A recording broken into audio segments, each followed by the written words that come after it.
Assalamu alaikum. I am delighted to come back to your office and meet you all once again. The reason is that we are today launching the 16th annual report on the state of the Pakistani economy as viewed by us.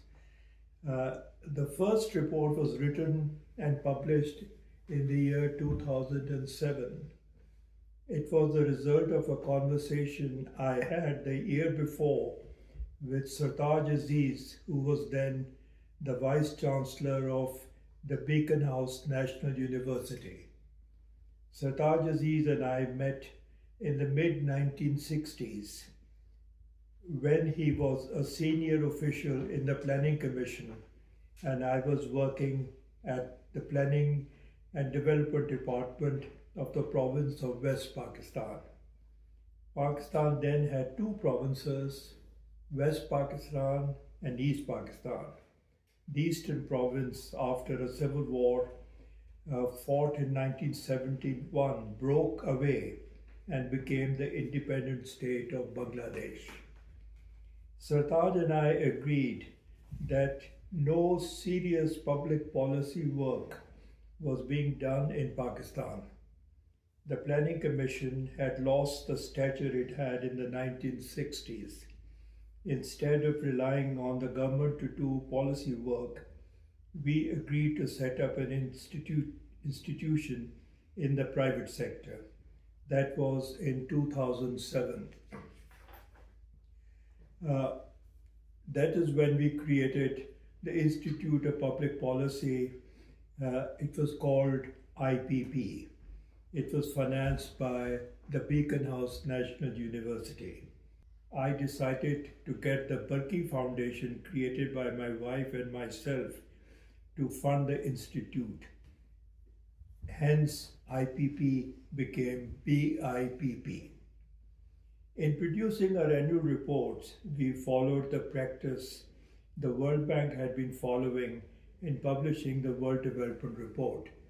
It is called WDR.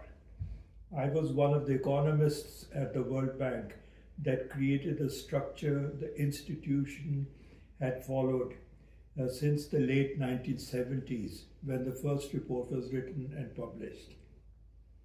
As is the case with the World Bank's WDR, BIPP's annual report also has two parts. The first is a brief overview of the state of the Pakistani economy in the year the report is written.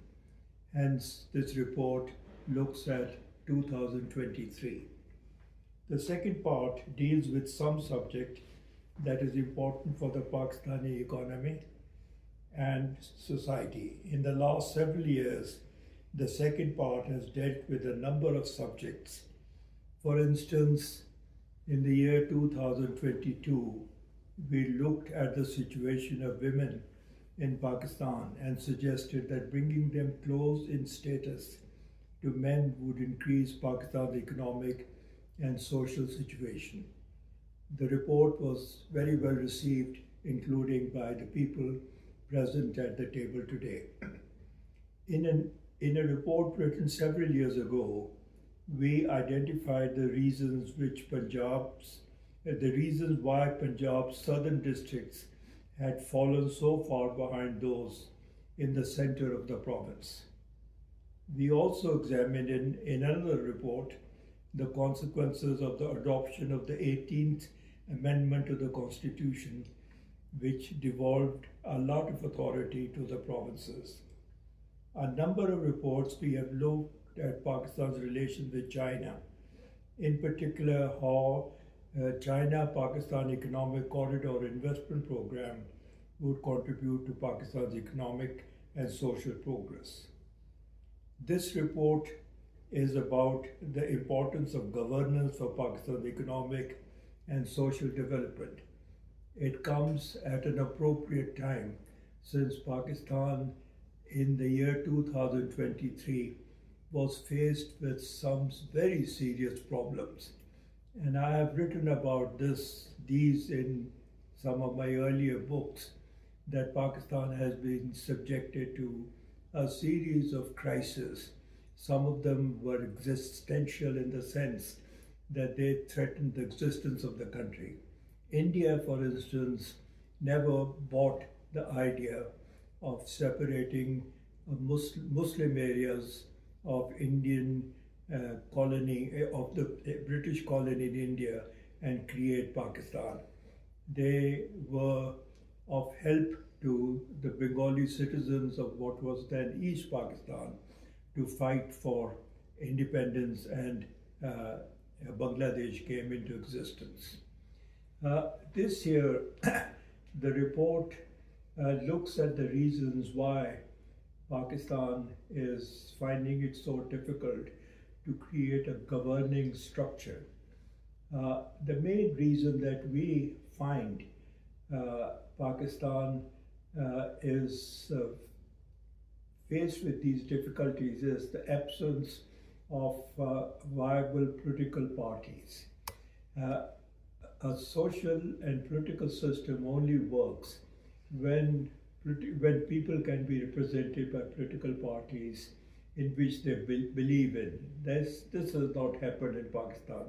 Let me give you an example from Pakistan's past.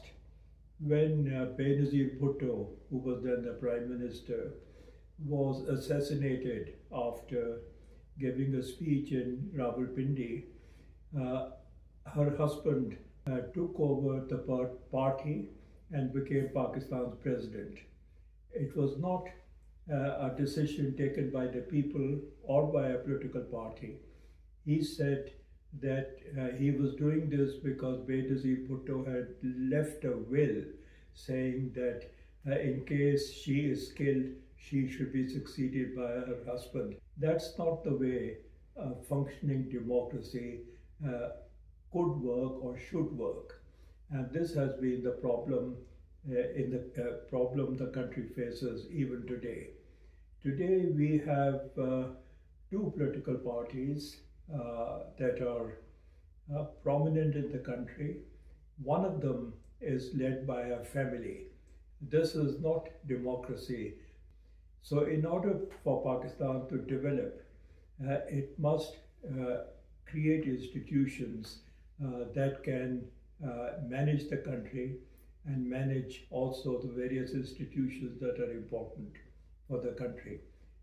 We have in the various chapters of this report identified what needs to be done in order to create the right kind of governance structure.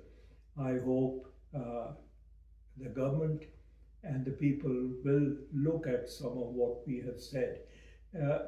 In conclusion, I should point out though that I am always surprised, a bit upset, that in Pakistan people don't read a great deal.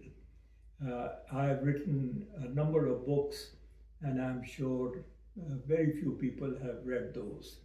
I'm also quite certain that the 16 report that we have written were really not read either by the government or by the people. Reading is important, and acting on what you read is also important. I am delighted that you people are giving us the opportunity to present this report, and I hope at least those people sitting around this table will read the report, reflect on what we have said, and act upon it. I look forward to seeing you again next year. Thank you very much.